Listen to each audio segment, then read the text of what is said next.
All right, guys, so the topic of this video is going to be pretty like different compared to what content I normally do. I usually do automotive content. And before we get started on this topic, I'm going to let you guys know at the time of recording, I have about 14.6K subscribers on YouTube. Very, very small channel. It's been that way for the last like 7 years of me doing this.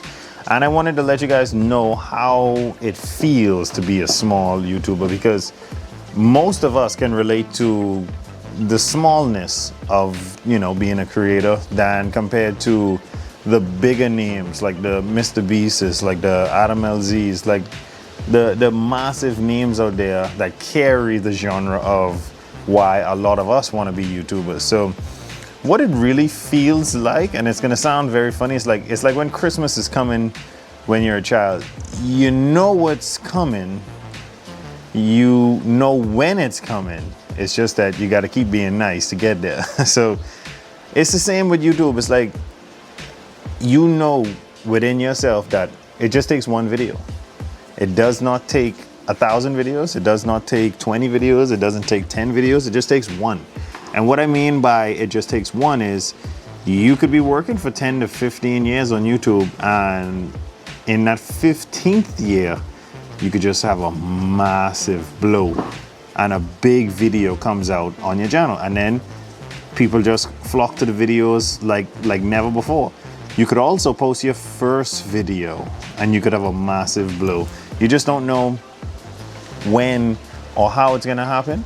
YouTube is a consistency based thing, not really like, I know a lot of people start out their YouTube channels and they think I have to spend a shit ton of money just to make it big on YouTube, and that's kind of inaccurate. Even though I'm sitting in front of a $6,000 motor and supercharger to go in one of my vehicles, I essentially just want to continue climbing, continue doing bigger and better things. It really doesn't have much to do with thinking I have to spend a shit ton of money on my vehicles. I really don't.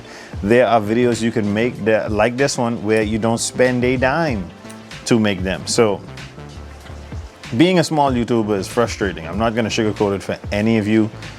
Even if you searched up, you know, starting out fresh or how to keep going on YouTube, there's so many channels just dedicated to doing that, to helping you understand how to make it bigger, what to do better, what settings to have on, how to record your videos, how to edit your videos. You need a mic so that the thing sounds good, and you need a good camera so it looks good. And what they fail to realize, what they fail to tell you is it still takes time. It's still a consistency based thing. Every video you're gonna get better.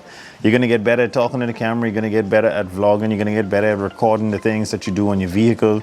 You're gonna get better at the prank videos or the family videos you make. It just depends on what's your niche. What's your demographic? Certain demographics are bigger than others. If you make funny videos, that demographic is massive.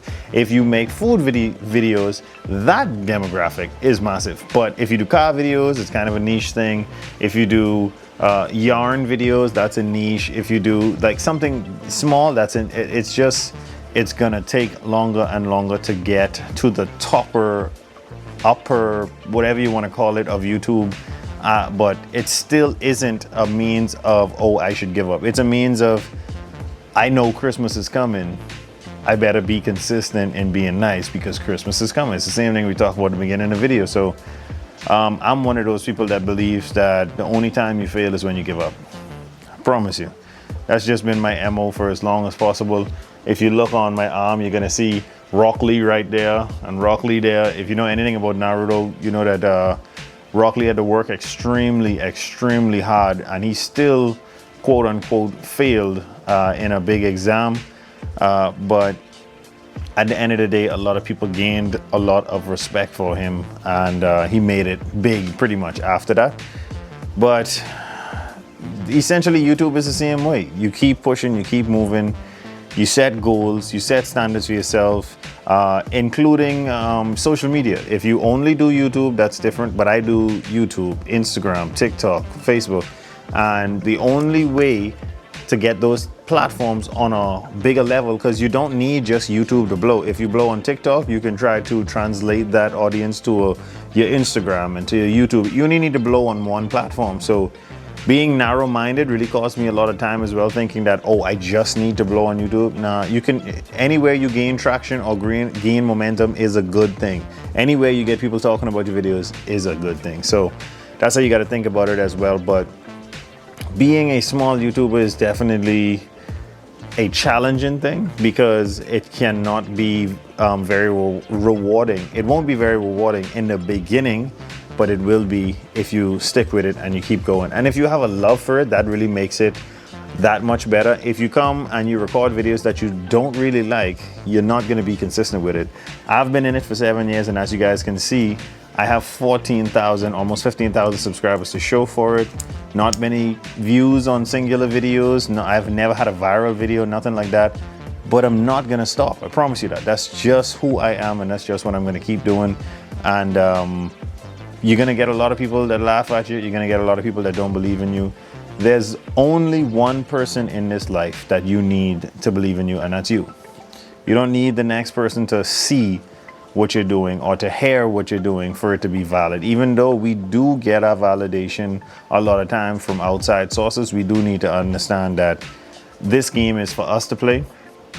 If I'm gonna change my family's life or my kids' life or my wife's life, by doing this has to be your full-time job. And the only way to do that is to fight whilst having a full-time job to do this on the side. You have to build this up and build it up and build it up and build it up and build it up until it's to a point where you can now sit down and say, whew, I don't have to answer to another human being. There's no boss, no this, no that over my head. My creativeness is now going to flow freely, and now I'm gonna just create content that everybody wants to watch, because I'm putting my time and attention and all that energy you give to your boss, you need to give it to this over here that you can actually call your own. Because no matter how much energy you give them, it's ultimately their job. Whenever they're ready to be done with you, they can be done with you. So don't be fooled by titles and positions and whatever people want to be fooled by. But you know, and don't diss those type of jobs either too. You need those jobs, you need those daily jobs to get you to this point, to fund these things. And then once you're able to stand on your own, you go off and do it. But if anyone out there is fighting with the ability to stay consistent, maybe try changing your content. Maybe you're not actually doing something that you love doing. There's something that you do in your spare time that you just love doing. It relaxes you. You get great enjoyment out of it. You get great feelings from it. That's what you should record and try to translate into a video, because that's what's going to make you people love seeing the emotional or the human side to these videos, not just, hey, I'm going to take this engine and this gearbox and put it together and put it in this car and then we're going to drive it really fast. No one wants to see that. They want to see people enjoying their life, having fun, going through the hardships of blowing up a motor and putting another motor in and seeing that resiliency. People love that stuff, but that's kind of what it's like now to be a small YouTuber. Consistency is key.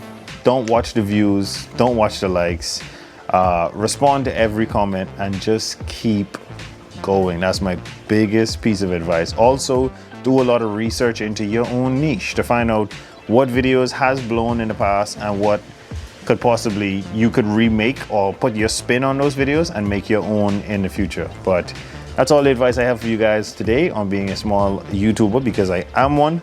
Thank you guys so much for watching. Don't forget to like, share, and subscribe. Always remember, don't drift without your dreams. And I'll catch you guys on the next one.